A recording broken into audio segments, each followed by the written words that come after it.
Hello friends, welcome our channel Vidya classes family. आज हम बात करेंगे एनसीईआरटी से क्लास 12th का चैप्टर है aldehyde, ketone and carboxylic acid. ठीक है, तो इसमें हमारे पास इंडेक्स क्वेश्चन है 8.4। क्वेश्चन में बोला है the arrange the following compound in increasing order of their reactivity in nucleophilic addition reaction. ठीक है, तो हमें जो कंपाउंड्स दिए गए हैं इसमें हमें न्यूक्लियोफिलिक एडिशन रिएक्शन की रिएक्टिविटी का इंक्रीजिंग ऑर्डर बताना है। तो इसमें पहले बात करते हैं, पहला जो पॉइंट दिया गया है उसमें दिया गया है इथेनॉल, प्रोपेनॉल, प्रोपेनॉन और ब्यूटेनॉन। ठीक है, अगर हम इसका स्ट्रक्चर बनाए इथेनॉल का किस तरह बनेगा, ठीक है, CH3H। ठीक है, अब ऐसे हम प्रोपेनॉन का बनाते हैं, प्रोपेनॉल का, तो CH3 CH2 carbon, carbonyl group और हाइड्रोजन। ठीक है, फिर नेक्स्ट प्रोपेनॉन का बनाते हैं, तो CH3 carbon, double bond O और CH3। ठीक है, फिर इसी तरह ब्यूटेनॉन का बनाते हैं हम, CH3 CH2 double bond CH3। ठीक है, तो ये हमारे पास आ गए इनके स्ट्रक्चर। ठीक है, अगर हम इसमें देखें, अगर हम इसकी न्यूक्लियोफिलिक एडिशन रिएक्टिविटी का ऑर्डर देखें, तो इसमें हम देखें अगर CH3 ग्रुप जो होता है ये क्या होता है, इलेक्ट्रॉन डोनेटिंग ग्रुप होता है, यानी कि प्लस आई इफेक्ट शो करता है। ठीक है, ये हमारा क्या करेगा, प्लस आई इफेक्ट शो। इसमें भी देखो ये अल्काइल ग्रुप है, ये भी हमारा प्लस आई इफेक्ट शो करेगा। ठीक है, तो अगर हम पहले एल्डिहाइड जो ग्रुप है, दोनों एल्डिहाइड है, ये दोनों कीटोन्स है, अगर हम इनमें कंपेयर करें तो देखो जो प्लस आई इफेक्ट होता है ये इस कार्बन पे इलेक्ट्रॉन डेंसिटी को क्या कर देता है, इंक्रीज कर देता है। ठीक है, ऐसे ये भी प्लस आई इफेक्ट है, ये भी इस वाले कार्बन पे क्या कर देगा, इलेक्ट्रॉन की डेंसिटी को इंक्रीज कर देगा। तो अगर हम इसमें देखें, अगर कार्बन पे इस पर इलेक्ट्रॉन की डेंसिटी इंक्रीज होती है तो जो न्यूक्लियोफिलिक एडिशन रिएक्शन है वो तो फिर कम होगा, यानी कि जो न्यूक्लियोफिलिक एडिशन की रिएक्टिविटी है वो क्या हो जाएगी, कम हो जाएगी।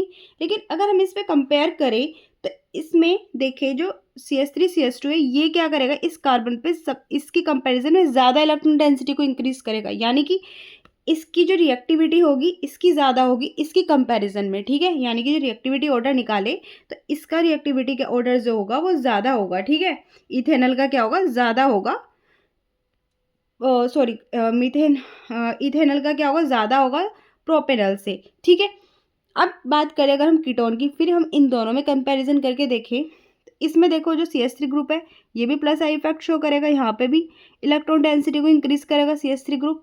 ऐसे ही यहाँ पर देखो इसमें क्या है, यहाँ पे ये भी अल्काइल ग्रुप है, दो कार्बन वाला, तो ये और भी ज़्यादा इलेक्ट्रॉन डेंसिटी को इंक्रीज करेगा, यहाँ पे एक कार्बन है तो ये कम करेगा। ठीक है, तो इन दोनों में अगर कंपेयर करें तो जो प्लस आई इफेक्ट शो करता है वो ज़्यादा इसमें हो रहा है, यानी कि इस वाले कार्बन पे सबसे ज़्यादा इलेक्ट्रॉन डेंसिटी इंक्रीज हो रही है, तो इसकी जो रिएक्टिविटी होगी इस वाले की ज़्यादा होगी इसकी कंपैरिजन में। ठीक है, तो इसकी ज़्यादा हुई।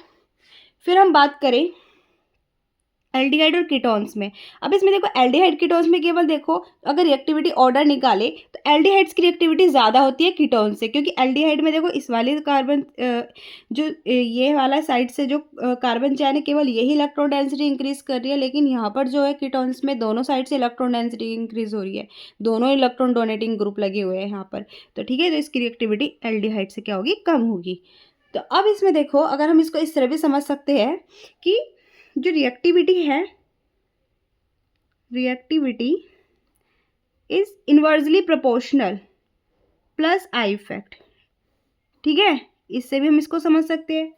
ठीक है, जो एल्काइल ग्रुप है, जो इलेक्ट्रॉन डोनेटिंग ग्रुप होता है, ठीक है, यहाँ पे लिख सकते हैं एल्काइल जो ग्रुप है वो क्या है हमारा EDG, यानी इलेक्ट्रॉन डोनेटिंग ग्रुप या प्लस आई इफेक्ट शो करता है वो। ठीक है, और इसमें हम या फिर इसको इस तरह भी लिख सकते हैं, यो स्टेरिक हिंड्रेंस के बेस पे हम समझ सकते हैं, यानी कि जितना बड़ा ग्रुप लगा होगा उसकी स्टेरिक हिंड्रेंस क्या होगा, उतना ज़्यादा होगा, और जितना ज़्यादा बड़ा ग्रुप होगा उसकी रिएक्टिविटी उतनी ही कम होगी। ठीक है, यानी कि जो स्टेरिक हिंड्रेंस है, स्टेरिक हिंड्रेंस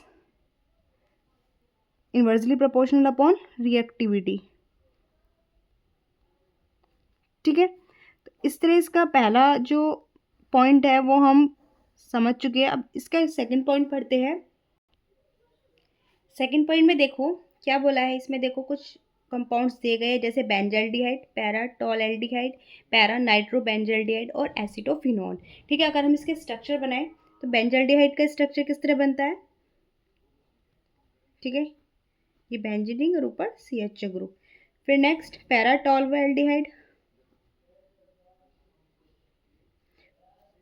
पैरा पोजीशन पे, ठीक है, टॉलविन ग्रुप CH3।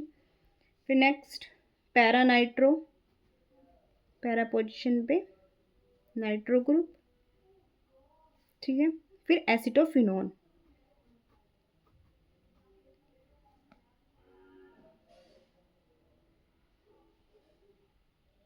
ठीक है, ये हमारा एसिटोफिनोन हो गया। अब इसमें देखो, अगर हम इसमें इसकी रिएक्टिविटी का ऑर्डर देखें तो मैंने पहले ही भी आपको ऊपर बताया था कि प्लस आई इफेक्ट जो करेगा तो उसकी रिएक्टिविटी क्या होगी, कम होगी। अब इसमें देखो जो यहाँ पे NO2 ग्रुप है ये क्या कर रहा है, माइनस आई इफेक्ट शो कर रहा है, और CH3 group plus I effect. ठीक है, तो सबसे ज़्यादा जो रिएक्टिविटी होगी वो किसकी होनी चाहिए, फिर माइनस आई इफेक्ट की। ठीक है, यानी कि जो हमारा ये है पैरा नाइट्रोबेंजल्डिहाइड, जो सबसे ज़्यादा रिएक्टिव होना चाहिए। ठीक है, फिर उसके बाद देखो हमारा फिर ये बेंजल्डिहाइड होना चाहिए। ठीक है, क्योंकि हमारा ना ही ये प्लस आई इफेक्ट शो कर रहा है ना ही माइनस आई इफेक्ट शो करता है। तो फिर उसके बाद जो होना चाहिए रिएक्टिव वो हमारा होना चाहिए बेंजल्डिहाइड।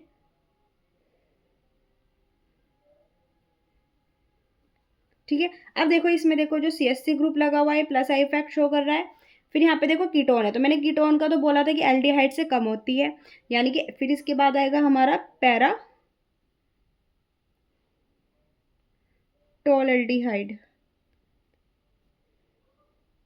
ठीक है, फिर सबसे लास्ट में हमारा कीटोन आएगा यानी कि एसिटोफिनोन। ठीक है, ये हमारा इस तरह रिएक्टिविटी ऑर्डर आ जाता है।